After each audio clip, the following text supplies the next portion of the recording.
So welcome to the Explorers Forum. It's week 3 of our series on democracy, values, and the 2020 election, with today focusing on moral health policies. Just a very brief introduction to this morning because we want to leave as much time as possible for our guest, Scott Siegel. Despite our nation's stated values of life and equality, the United States is the only industrialized country in the world that does not guarantee its residents universal access to health care, which has been particularly tragic during these months of the pandemic. As Dr. Martin Luther King Jr. noted, of all the forms of inequality, injustice in healthcare is the most shocking and inhumane. Data shows people of color are more likely to become ill with the coronavirus and die from it. Especially Black and Latinx folks, they are 3.2 times more likely to die, and Indigenous people 3.1 times more likely to die. Incarcerated people and immigrants are also trapped in the life-threatening conditions because of political indifference. These realities are severe expressions of systemic injustice. This morning, we'll talk about these issues and consider how we can have an impact in our own community.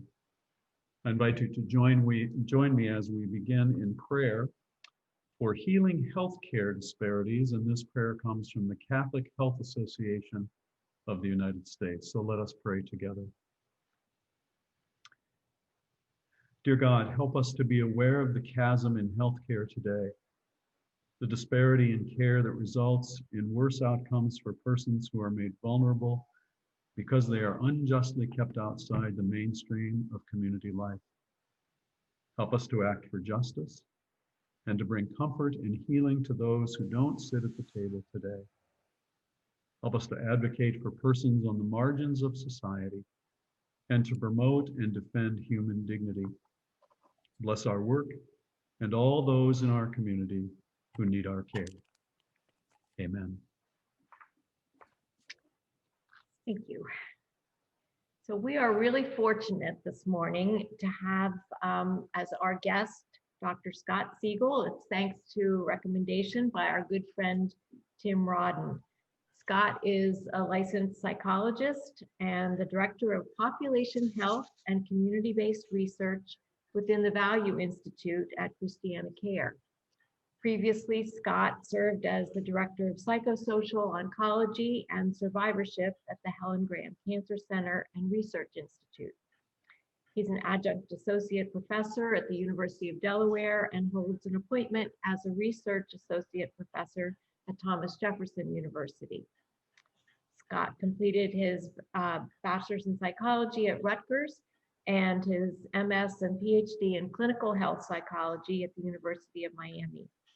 And because he loved school so much, in 2018, he completed his Master of Healthcare Delivery Science at Dartmouth.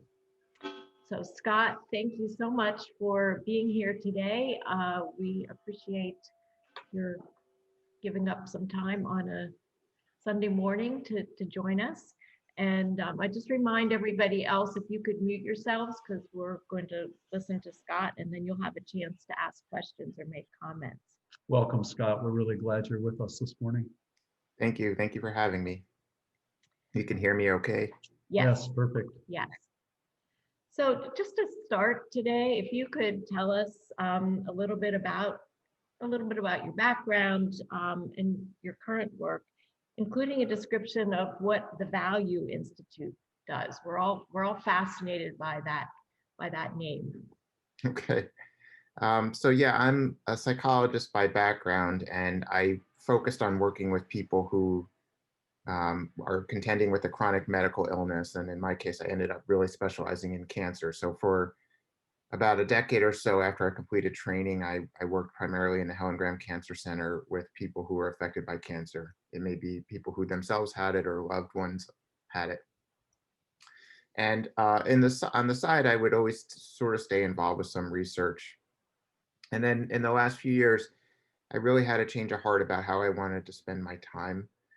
I saw a lot of the problems that we were dealing with on an individual basis, on a daily basis, as being potentially preventable if we could think about working at a systems level. So many people don't know this, but by far the leading cause of cancer death in this country is lung cancer. And 80 to 90% of lung cancers can be attributed to smoking. And I would much rather work with someone who, who's a smoker who does not yet have the chronic illnesses associated with smoking than to have to meet with that family after a diagnosis.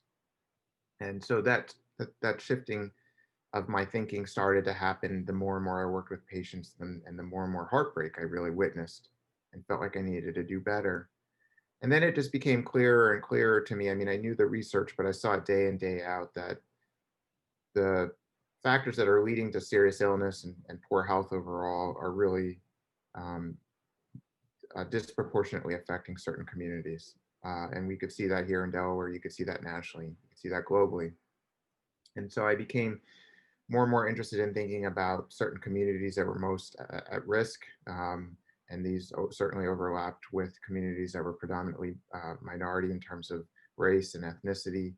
And then there are other groups that we can talk about that also face disproportionate health outcomes, including people with serious mental illness, people who are on identify as LGBTQ, and other groups.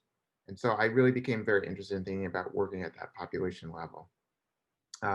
And I felt I needed to, complement what I already knew with going back to school. So that's why I went back to Dartmouth and I switched into this other role where in the Value Institute, it's really a research entity within what is primarily a community hospital to help the health system think about how do we innovate, how do we make better systems of care so that we can improve the health of our community.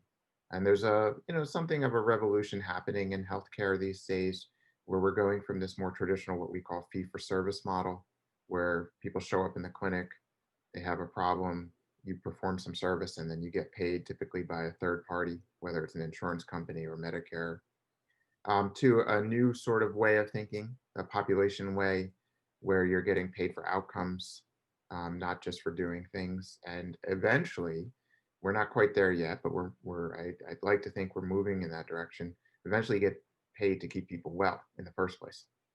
And that's really what I'm most excited about. And in order to do that, you really do have to think about what happens outside the walls of the hospital. That's where most of the factors that affect health are really operating. By the time you get to the hospital with something, in many cases, you're really trying to limit damage. There are many cases where we can cure people, put people back together, but a lot of these chronic diseases, we're managing it. I'd rather get to you beforehand and prevent it in the first place. So I'd say that's sort of a high level summary of maybe the last 15 years of my life and how I got to be where I am now. Well, thank you. I would expect that the COVID-19 and the impact of what your research has been have intersected, and wondered if you could tell us about how COVID has impacted your work and what some of the biggest challenges have been, and what you've learned, what ChristianaCare has learned, and how that, I guess, connects with some of the other illnesses that you've seen and some of the other health outcomes and social determinants of health and so on, how those intersect. Sure. I'd imagine, like many on this call, COVID has consumed my life since the spring. It's consumed my professional life. It's consumed my personal life. In the early days of the pandemic in the United States, I'm thinking March, we really didn't know what to expect. We were preparing for potential doomsday scenarios like we were seeing in New York City and previously in Italy, where we were quite concerned that if the disease spread quickly enough, it could exceed our capacity to, in terms of beds and respirators and that kind of thing. Fortunately, in Delaware, we never really got to that point. We certainly were challenged and stretched at moments, but we were able to provide the acute care services. Where I spent most of my time working since the spring through still through present day is trying to understand where in the community we should focus our efforts most in terms of surveillance.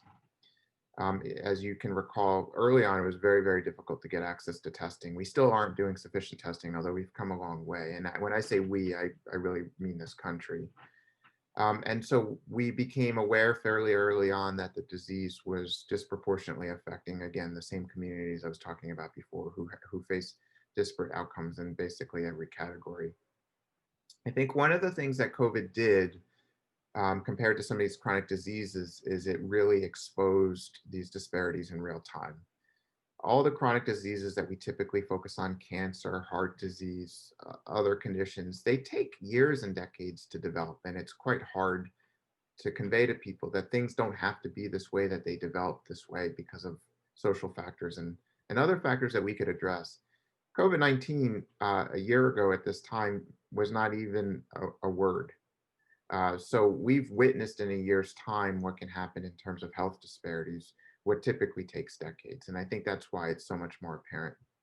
And like you quoted at the beginning, Bill, we are seeing in Delaware, just like nationally, that this is affecting certain communities much, much more. And that's both in terms of transmission and in terms of the bad outcomes that, whether it's in a hospitalization or a stay in the ICU, or worse, if someone passes away from it. So we are seeing that, and where our efforts have been is we've actually been coordinating pretty closely with the County of Newcastle, their executives, and as well as actually on Friday, I was just speaking with someone from the Division of Public Health for the state.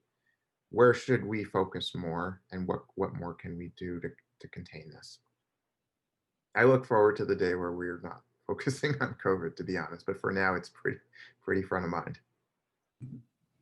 I imagine, yes. And you're right. I think everybody on this call is probably has it at front of their minds too, but not as perhaps immediately as you do.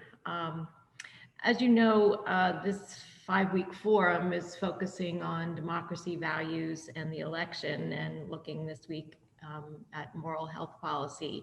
So what is your perspective on the election and healthcare policy, both for now, some with the election, but also as you look to the future in our country, the policies that we have and what we should consider? Yeah, I mean, if I would simplify it and say I agree. We can get into the specifics of how you make it work, how you pay for it, what are the logistics of it, but I would welcome the day where everybody in our country, without question, has access to healthcare. And then to go a step further, I'd say we really need to understand what drives health in this country, and to reinvest in the public health sector, which has just been decimated in recent decades. And I think that has a lot to do with why we are among the wealthier countries in the world to be struggling as much as we are, is because we've perhaps focused too much on the medical side and not the public health side.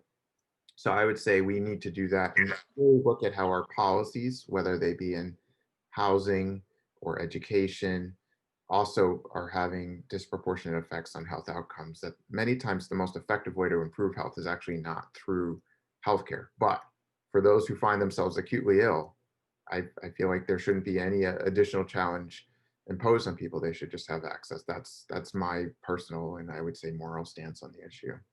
Follow-up question. Scott, a follow-up question to that. You mentioned housing and those sorts of things. Okay. Well, we'll come back. Oh, never mind. We'll come back to that. Sorry. Sorry. It's okay. Could you just tell us what health equity and inequity are generally, kind of give us a definition of that, and describe how equitable Delaware is from a healthcare standpoint, and maybe specifically Wilmington? When we talk about equity in healthcare, what we're talking about is, are people getting what they need to be healthy? Not everybody needs the same thing, but if I have type 1 diabetes and I need to have insulin and access to specialists, then that means I should have it. My neighbor down the street may not have it, and they maybe don't need insulin every day. So it's not equity. And when we talk about healthcare, just to sort of disabuse a common myth, is not giving everybody the same thing. It's giving everybody what they need so that we can maximize their health. In terms of Delaware and Wilmington, we see the same um, very dispiriting disparities in our state as we do everywhere else. That's because these are secondary to structural factors. It's not a coincidence that this happens.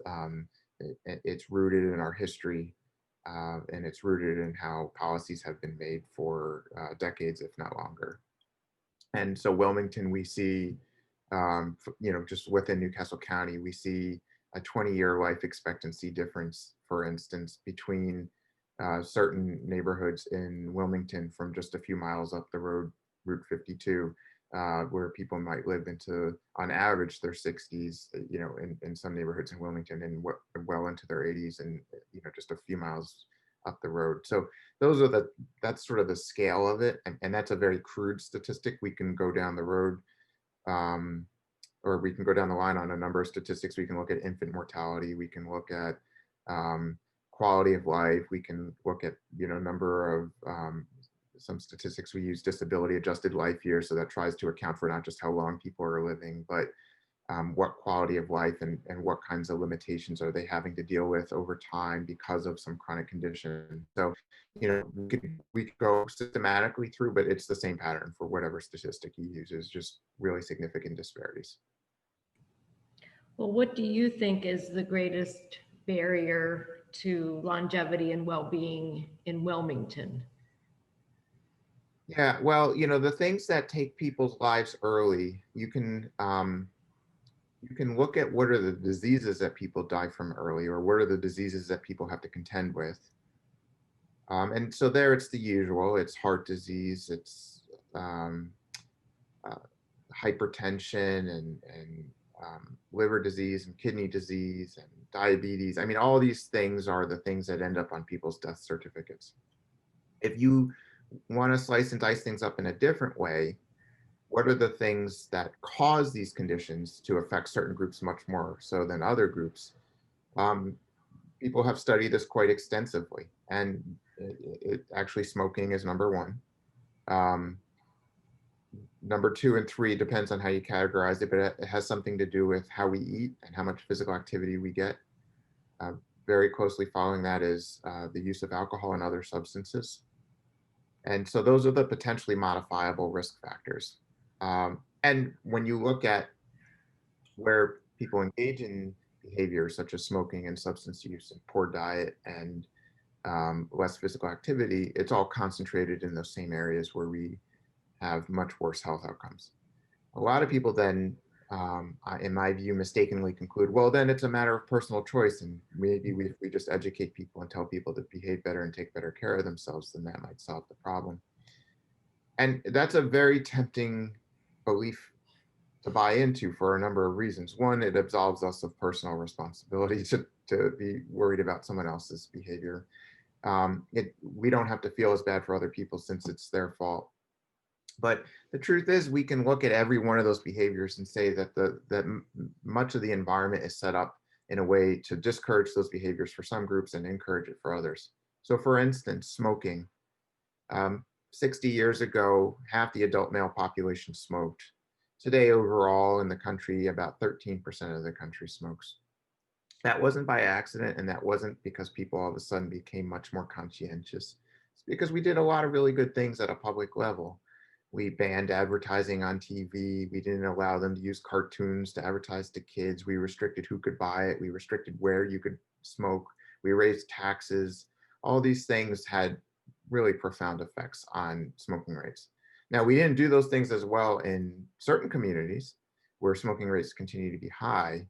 And so I think smoking is a great case study in why we change our health behaviors. And just to prove that we all didn't just become a lot more health aware and a lot more conscientious, at the same time, our smoking rates were really plummeting across the board. Our obesity rates were climbing.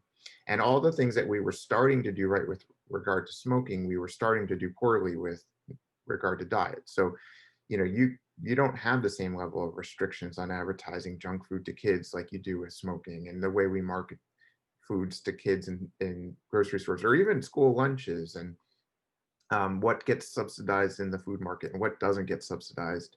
All those kinds of things are the structural factors that I'm talking about. So sort of a long-winded answer to your question, but I'm a psychologist. I see through things through the lens of behavior. A lot of behaviors are driving these poor health outcomes, and the factors that really push us in one way or another with regard to certain behaviors are systematically disparate.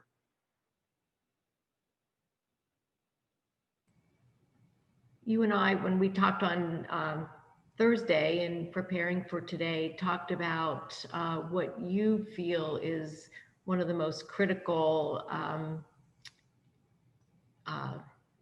determinants of health and well-being. I think it was what Bill was going to allude to earlier. And just, I know that if you could talk about the issue of housing and how you see it, and especially for the city of Wilmington, because I think this then could lead into some discussion about what our congregation might do, being a city Sure. church. Right. So all those things that I was talking about just a second ago, exposure to marketing, whether you even have access to healthy foods in your community, all that is pretty much determined by where you live. And we live in Delaware, just like much of the country, in very segregated fashion, which is not by accident. None of this is by accident. There were federal and state and local policies that actually mandated segregation. And then where you had areas that were segregated that were predominantly racial and ethnic minorities in this country, then you had a pattern of disinvestment. And we can get into the history of that and kind of talk through how we got here, but you end up with communities that are both predominantly minority and disinvested, which then just creates the landscape for not having much opportunity, not having good education opportunity, employment opportunity. You don't have healthy foods. You get bombarded with marketing for alcohol and for smoking. And then all these other sort of illicit markets develop, oftentimes as a way for people to try to make money absent other opportunities. And then people use substances to cope and all that. So in my mind, this all comes back to housing. And although in the 60s we made illegal the process of segregation in housing, what we basically did is we never rectified the situation. So beginning in the late 1960s, in theory, a Black person could have bought into a white neighborhood. But by that point, because of the multiple generations of being denied opportunity and the limited opportunity to pass down wealth over the generations, by and large, Black people for the next couple of decades were priced out of housing in neighborhoods that had more investment. There's a number of things like single family home house zoning rules that, and homeowners associations. There's things that they did that were technically legal, but just serve to continue to perpetuate the segregation. So that today, even though we're slightly less segregated in some areas, but still as segregated in other areas, we live in basically the same world that we lived in when they passed the Fair Housing Act, which is the racial ethnic segregation in our state very much mirrors the socioeconomic segregation. And so people continue to have to contend with very different opportunities, life opportunities is sometimes how it's talked about, and have to contend with very different negative exposures. Something I also didn't talk to you about so far, but air quality and other types of environmental toxins and pollutants are also, there's a lot of disparities there, and we're only beginning to better understand just how air quality, for instance, is driving such high rates of asthma among kids in Wilmington, for instance.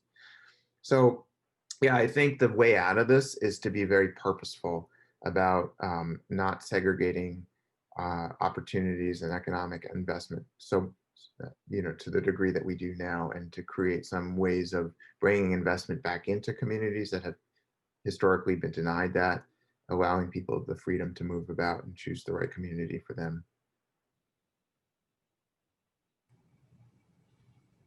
Do you see a way that our church, either individuals or collectively as a congregation, can have an impact on some of these policies and issues, especially for the city of Wilmington? Yeah, I do see an opportunity. I don't, I'm just getting to know you now, but you're obviously physically located in a part of Wilmington that is proximal to a lot of the issues we're talking about. Whenever a group tries to make progress on this housing issue and make things more equitable, the solutions are there. It's not like we have to think of what the solutions are. The reason why we don't make progress is because whenever a group tries to advocate for them, there's other groups who block them. I was just reading in the news journal, I think it was, about this blight law in Wilmington that the mayor, I guess, first introduced 3 years ago, and then there's been many, many iterations of it, and still, I think, no vote on it. And I won't, weigh in on the specific law that's being considered, but I will say I don't understand why it has to be so complicated that we want to ensure that renters in Wilmington are living in safe conditions, and that the people who are responsible for assuring those safe conditions are held accountable to that. But when you do that, I mean, I do understand on some level. It troubles me that we can't get past it, but there are a lot of people who make out quite well as slum landlords. And there's a lot of financial interest in that. And so when we challenge that, there's a very coordinated response that either stops it or slows it down. And it can't just be a battle between the people who are suffering the consequence of those unfair laws and the special interests who are so well resourced to fight them. It cannot just be that, because then you just perpetuate the current situation.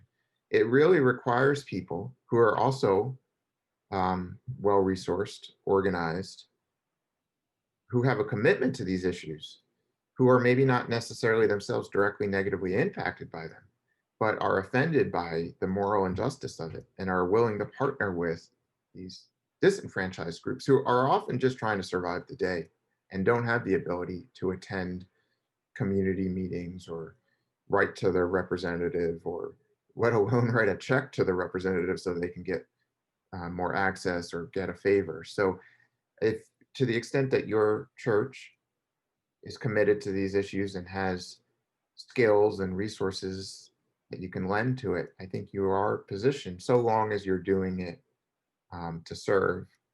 We talked about this, that we have to be very careful about getting into that savior complex. But if we're there, we're listening, we're truly seeking to understand the people who we are committed to, and we're asking, how can we help? And we're doing our part, then I think there is a lot of good that you can do. I think you're on mute, Bill. Yeah, and I have a follow-up question to that. Thank you for answering the housing one. I know that your life presently, because of coronavirus and your ethical positions that you hold, must be pretty crazy sometimes.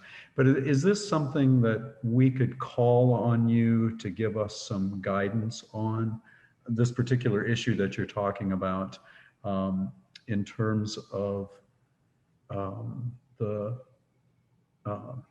policies that you just suggested would help our neighbors that for some reason or another just don't get passed? I'm not asking you to do more work. I'm just asking you to help us who don't understand these issues the same way you do, to perhaps speak with us again about these things. Sure, I'd be happy to. And I would also really want to make sure you are aware of the organizations and the experts in the area who there's a whole community of people out here who work, for instance, on housing in Delaware. So I see this question here. The first thing I tell you to do, it's free. You don't have to bring anybody in. I could talk to you about it, but you may also want to get representatives. Is Housing Alliance Delaware is an organization I work with. They're responsible for coordinating referrals to shelters, but they also submit every year a report on the state of housing in Delaware. So I would just say, go read that report. And some of the things will jump out at you is that we just don't have enough affordable housing in Delaware, and thinking about how do we increase affordable housing. I mean, it's again easily solvable if you're thinking about this from a very practical level.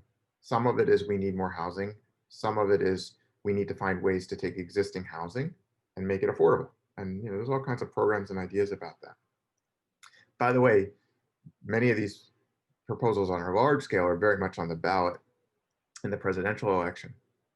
In terms of, you really do need federal financing for this. This is not something that you can necessarily do through even a state level of support, although certainly the state should contribute. It's certainly not something we're going to do through a fundraiser.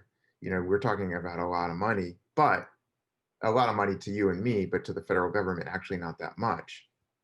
But yeah, there's a lot we can do to increase access to affordable housing. Again, when we get to the place of actually trying to introduce those ideas at a local level, there are various groups that work against it. Some of them are people are going to lose out financially if something gets passed. But then they're also very crafty in how they start to spin the message and scare other people so that they don't join the cause. So I don't know, I know there's a lot of news going on these days, and it's hard to kind of keep track of every scandal and every latest shocking thing. But this whole notion about the suburbs are going to be ruined if one candidate wins or another is actually a very coordinated effort to prevent some of these types of housing policies that actually were originally passed in the 1960s, and we just never ever enforced them. But there's a lot of fear, and there's a lot of discussion about not my backyard, and letting the quote unquote those people in, and that kind of thing. And I think we should take a moment and educate ourselves, understand the policies, but then understand who are the interests at work, and then also understand within ourselves, how do our buttons get pushed? How do we get manipulated? How are people playing on our emotions so that we just don't question things and assume that they're okay? Thank you. I know that, our topic was moral health policy, and we're talking about housing, but I think you've demonstrated in what you've shared how the social determinants of health start at that most basic level, our need for safe, affordable shelter. And that if we can address that, then that is part of the prevention strategy that a community can have related to health and health policy. Housing policy is health policy. And you can say that at a grand level, but we also learn this specifically in the homelessness world. There's now well accepted this notion of called housing first. In the old days, in order to offer a homeless person some kind of shelter, they had to agree to a whole bunch of conditions. I will stop using substances. I will stop drinking alcohol, smoking. I will go get a job, all these things. And some people said, that's just nonsense. How do you turn your life around at all if you don't know where you're going to sleep tonight, if you don't feel safe where you're going to sleep tonight? So let's get people stable, secure, safe housing first, and then begin to offer help for substance use, to help people if they're able to eventually get employed. So we see it on the small scale with this housing first. Just think about if I know before the pandemic, I used to have to do a certain amount of professional travel, and just staying in a hotel was disruptive enough for me that I noticed I would get out of some of my good habits, right? Imagine I'm talking about a hotel, right? If you don't even know where you're going to sleep tonight, or if you have to keep one eye open all night long, it's very, very hard to turn your life around. So on a small scale, we understand housing first leads to better health. On a macro scale, it seems like all the things that are tied to disparities really have a lot to do with where you sleep at night and what your community around you looks like. I'd like to open it up to questions from our group or comments. If anybody has something, let me know. I'm going to watch for your hands raised. If you'd like to weigh in or ask a question.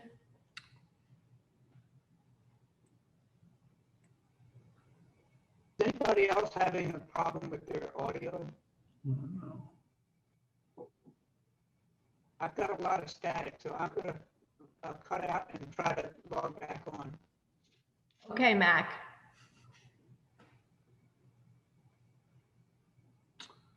It's Ellen. I'll ask a question. So just thinking again, it sounds like we can go out and look at the resource of the Housing Alliance, but are there other organizations like in downtown Wilmington, churches or other types of organizations that you think have gotten involved and are helping the cause that we might also turn to as other partners or resources, or just even aligning ourselves with other similar communities?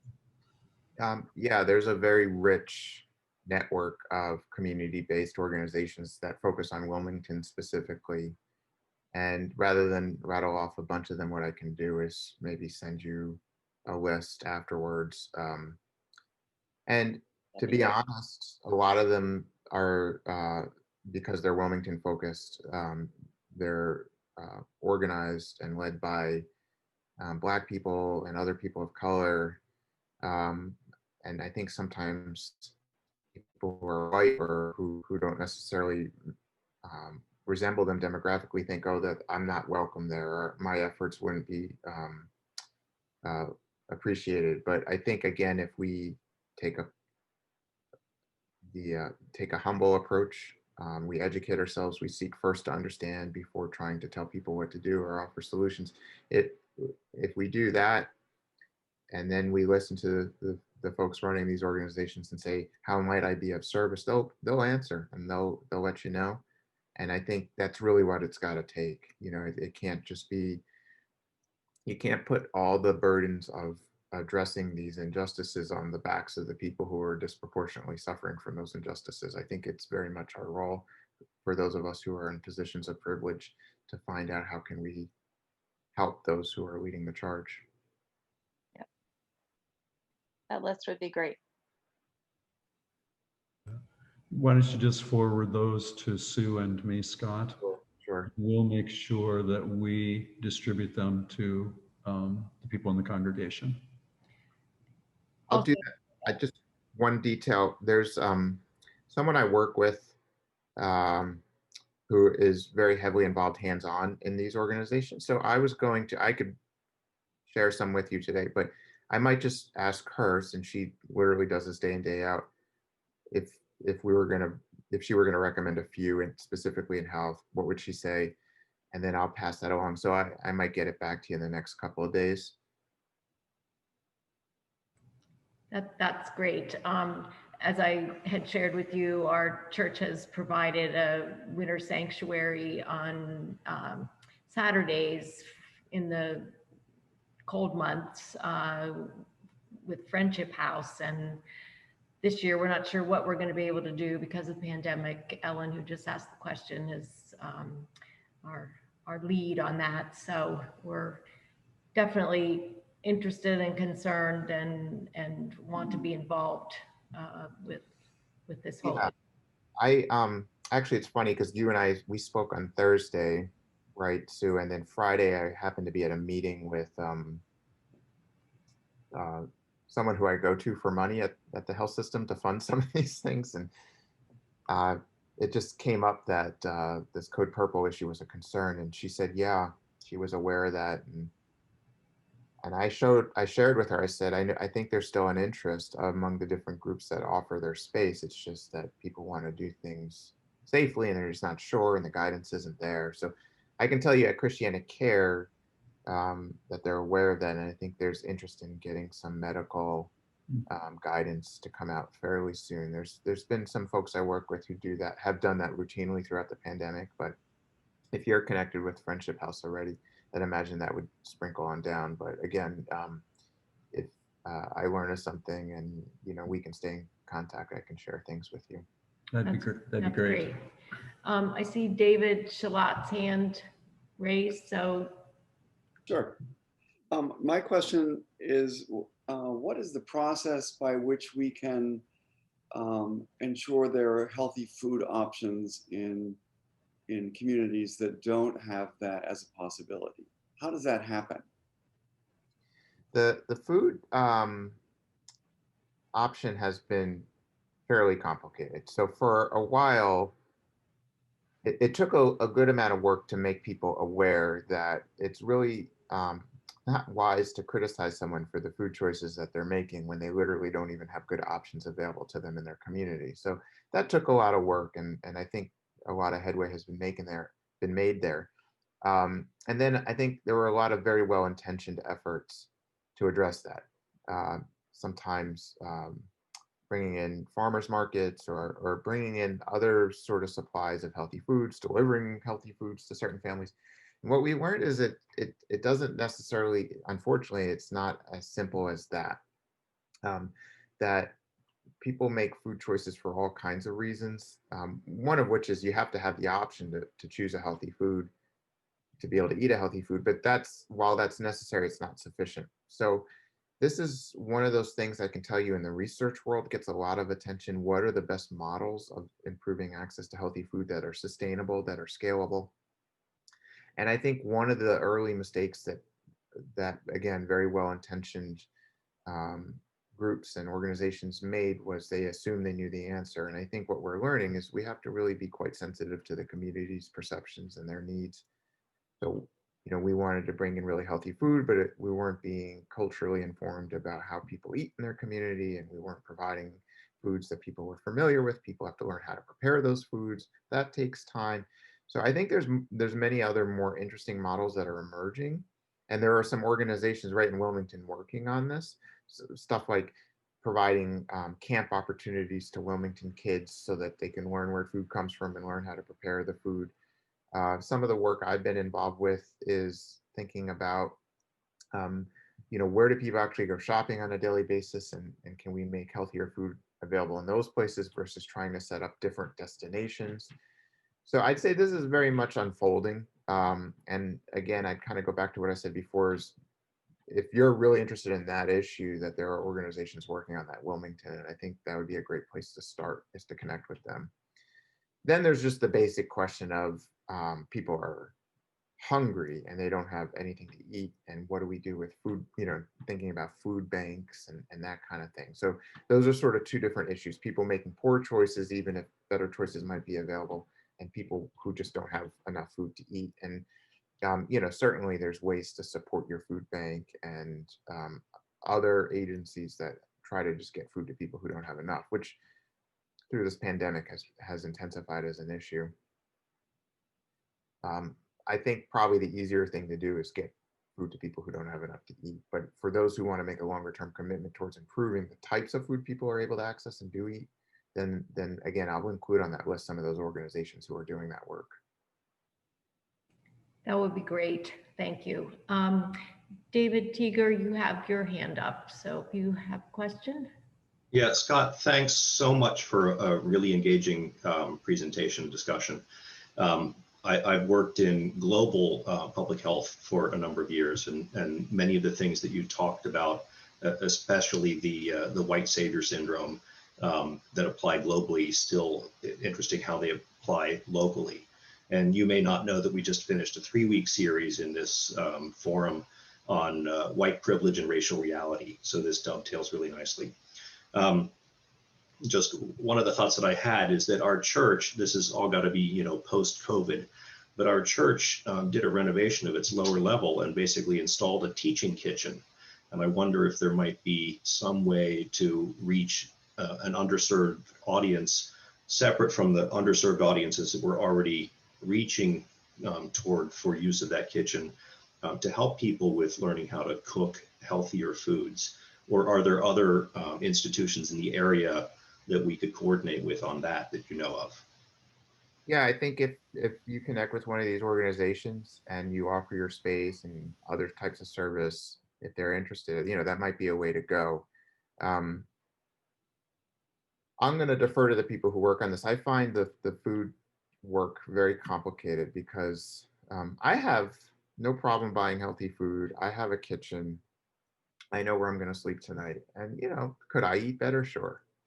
So it's, it, food is really, really complicated. I actually find dealing with smoking and alcohol and other substance use a much easier issue to target because it's less complicated. You don't need to consume those substances to subsist. You do with food.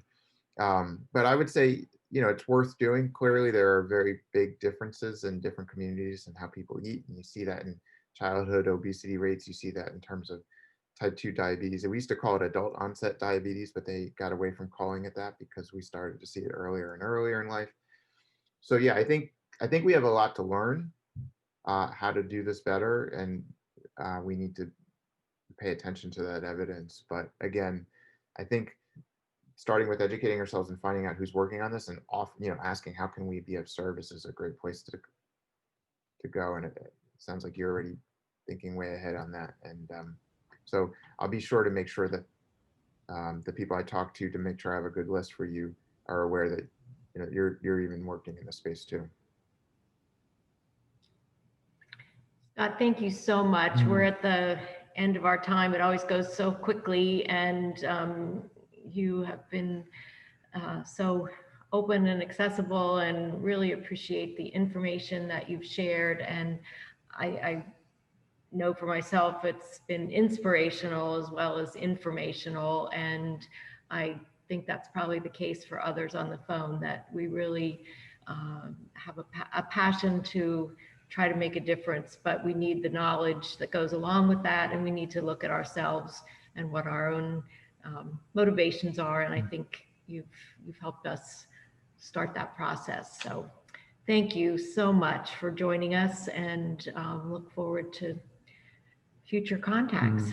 For sure. Yes, thanks, Well, thank Scott. you again for having me. And like you said, I hope this is the beginning of a conversation. I'll certainly be following up with some information, but we can continue to talk beyond that as well. I would welcome that. That'd be great. Thank you. Thank you, everybody.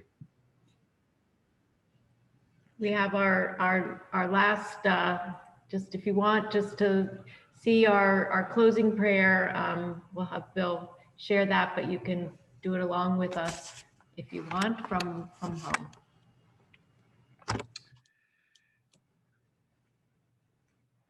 So friends, let us pray together.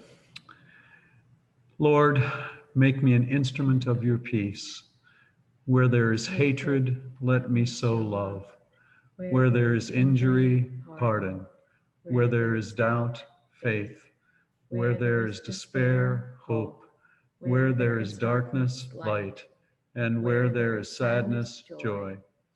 O divine Master, grant that I may not so much seek to be consoled as to console, to be understood as to understand, to be loved as to love.